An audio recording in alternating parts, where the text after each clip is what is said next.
الظهور الاول النجم المصري عمر مرموش تحت قياده بيب جوارديولا. السلام عليكم. في صفقه هي الاغلى لاي لاعب عربي في التاريخ حتى اللحظه، نقل عمر مرموش من نادي اينتراخت فرانكفورت في الدوري الالماني لعملاق البريمير ليج مان سيتي علشان يتدرب تحت قياده واحد من افضل ويكاد يكون الافضل على الاطلاق في اخر 10 سنين، المدير الفني بيب جوارديولا. مفيش يومين يا مؤمن وعمر نزل التدريبات بيب جوارديولا قال لك انا هبدا باساس. بتصريح ليه قبل المباراه ازاي ان انت هتبدا باثنين ديبيوت او لسه ماضيين معاك عقد هتبدا بيهم على طول. قال في التدريبات they bring energy، ان هم ممتلئين بالطاقه والحيويه وعندهم كتير ان هم يثبتوا نفسهم في اول جيم، وده اتضح جدا مع عمر مرموش في الملعب بالاداء الطيب اللي هو عمله، ولكن ما كانش بنفس المردود على المدافع الاوزبكستاني عبد القدير صاحب ال20 عام. انت متخيل احنا بنتكلم في واحد عنده 20 سنه قلب دفاع مان سيتي. قرر عمنا جوارديولا ان هو يلعب عمر مرموش بدايه على حساب مين؟ كيفن دي بروين. انت متخيل احنا بنتكلم في ايه؟ عمر مرموش مقعد كيفن دي بروين على الدكه. هو كده كيفن دي بروين كان بيقعد على دكه، ولكن انت مستوعب الجمله اصلا؟ عمر مرموش دي بروين عمر مرموش. حتى في التبديل يعني دي بروين نازل مكان عمر مرموش. like it's just like a dream man. لعب ولدنا المصري عمر مرموش 74 دقيقه مع المان سيتي، قدم فيهم مردود طيب جدا واعطى الجماهير ثقه ان هو worth every penny او يسوى كل قرش اندفع فيه. نزل بيه جوارديولا ناحيه الليفت وينجر جنب هالاند او مساعده هالاند، وزي ما شفنا في مباريات الامور ما بين مان سيتي وتشيلسي عمر مرموش اوقات كتير كان بينزل هو كمهاجم صريح وهالاند هو اللي بينزل، وكان بيعمل تغيير مراكز مع هالاند.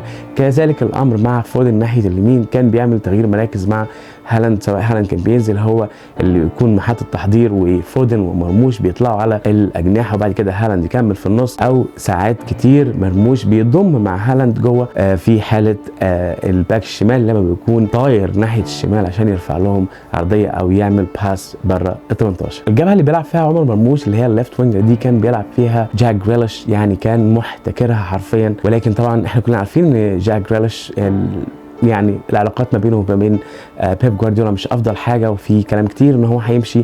كنا اتناقشنا في الموضوع ده قبل كده وقلنا ان هو احتمال يروح توتنهام، ودلوقتي مانشستر يونايتد دخل في الصفقه وعايزه جدا على سبيل الاعاره برضه. وكمان بيلعب في المنطقه دي صاحب 22 سنه جيرمي جوكو المصاب حاليا، ولما يرجع هيكون في منافسه شرسه ما بينه وما بين عمر مرموش مين يبدا اساسي. بسم الله ما شاء الله على ولدنا، في اول يوم قدر ان هو يفرض نفسه وبقوه ويثبت نفسه لجماهير المان سيتي ان هو صفقه من العيار الثقيل. عمر مرموش 25 سنه لسه ان شاء الله رب العالمين قدامه وقت ان شاء الله ربنا يكرمه يا رب.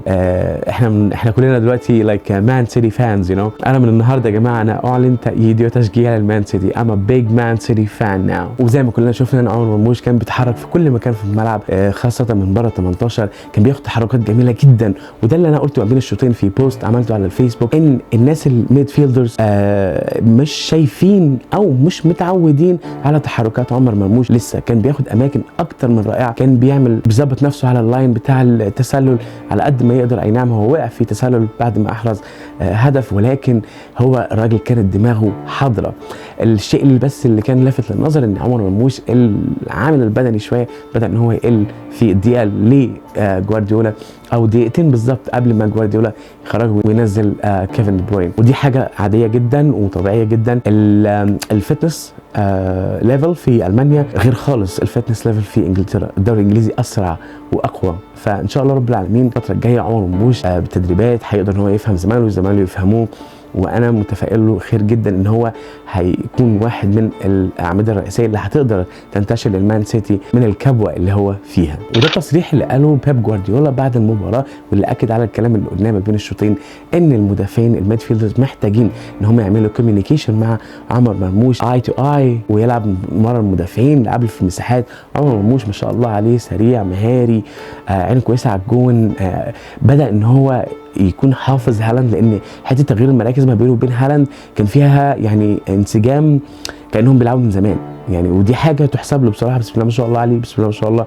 احنا مش عايزين نحسد الواحد، بسم الله ما شاء الله عليه، ربنا يا رب يحميه ويبارك فيه ويبعد عنه شر الاصابات يا رب يا رب. كان برضو شيء ملفت للنظر، ومش اي حد يا جماعه يدخل في الاجواء دي بسهوله. طبيعي جدا بيبقى فيه رهبه زي ما حصل كده مع المدافع عبد القدير، ولكن بسم الله ما شاء الله، بسم الله ما شاء الله عقليه مرموش فايق سنه، ما شاء الله عليه ما شاء الله عليه. هو اكيد he sat down with the right people، يعني قعد مع الناس الصح، فهموه الدنيا ماشيه ازاي. اكيد في ناس في الكواليس behind the scene تساعد عمر مرموش، واللي ما شاء الله الامباكت بتاعهم باين جدا، سواء بقى الوالد الوالده اي حد من اصدقائه. ولكن ما شاء الله عليه، بسم الله ما شاء الله كم مره عمر مرموش دماغه اكبر من سنه. احنا كمصريين بصراحه ما اكذبش عليك، انا فريق مان سيتي ده انا كنت بكرهه كره عامه حقيقي، لان كنت حاسه فرقه فرد عضلاتها على الكل، ما حدش قادر عليها والله العظيم بجد اقسم بالله. بس النهارده ومرموش بيلعب انا حسيت ان انا بشجع واحد صاحبي حقيقي والله العظيم، كنت بشجع واحد صاحبي. ونفس الاحساس برضو بيجينا لما بنشوف محمد صلاح في الملعب برضو. ولكن هنا يبقى السؤال بقى، يعني انا قررت النهارده بصراحه، يعني من النهارده انا مان سيتي فان جاست فور مرموش بس محمد صلاح بقى في ليفربول ومرموش في المان سيتي، واللي الماتش بتاعهم قريب على فكره هما الاثنين. يا ترى الواحد هيشجع مين؟ احنا هنا هنبقى في ان ذا ميدل ونقول احنا هنشجع اللعبه الحلوه. هو بكل تاكيد فخر والله العظيم، ويا رب نشوف لعيبه اكتر في السن الصغير ده بتلعب في اوروبا. ولو لاحظت معظم الانديه دلوقتي او كل الانديه، مان سيتي على سبيل المثال بيحاول ينزل بالفئه العمريه بتاعته. يعني لما تروح تدفع 53 مليون يورو في مدافع عنده 20 سنه، اتمنى الرساله تكون وصلت. بقالي 20 فيديو عمال بتكلم عن الناشئين لحد ما يعني مش عارف الثقافه دي مش عندنا، مش يعني بصراحه ما اعرفش، not brave enough, we don't have the guts to do so. يعني احنا ما عندناش القوه والجرأه ان احنا نعمل حاجه زي كده. انما مع بيب جوارديولا لا عنده. ان شاء الله الماتش الجاي لمان سيتي هيكون قدام كلوب براغا البلجيكي في الشامبيونز ليج، وكلنا زي ما عارفين ان الستاندنج بتاع مان سيتي في الشامبيونز ليج مش احسن حاجه، هو في المركز ال 25 عنده 8 نقط بس يعني، فالموضوع صعب جدا. ولكن ان شاء الله like we can't wait to see مرموش again. عايزين نشوف مرموش تاني. ما تنساش تقول لي بقى، هل عجبك اداء مرموش النهارده؟ وتفتكر في الفتره الجايه هيبدا ان هو يلعب اساسي على حساب جريليش ودي بروين؟ هستنى منك الرد. بيس يا مان.